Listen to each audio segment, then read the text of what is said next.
घड़ी चिन्हा जरा सा जानता नहीं कैसे जब चढ़ा नहीं ना एक जगह बैठ जाए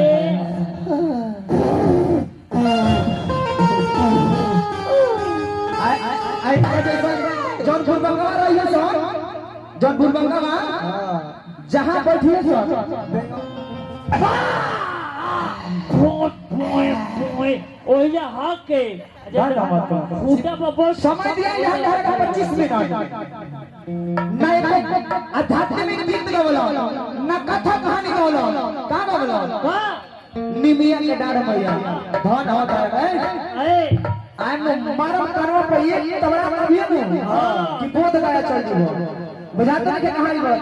कूद गए कहता है कि सुमिरन में बेटी के नाम ले बेटी के नाम वो घर ले आई ए घर में बबुनी भई मारी बबुनी भई ना लक्ष्मी सोहन मोहन के कार्यक्रम रखा गया हां सोहर बबुआ के शुरू में तारा जब व्यासन से झाड़ बजवाइए तो बुलाइए धारा में जाके बत्ती बुझा के हथियार घर का सिखाई ले रामा बदली सा व्यास हथियार ये होला टिंगो जानता नहीं काली भैया आज खाते हैं आज खातिर तू वकील हवा तो हम जज है जज हई आज खातिर तू वकील हवा तो हम जज है मन करी का जज है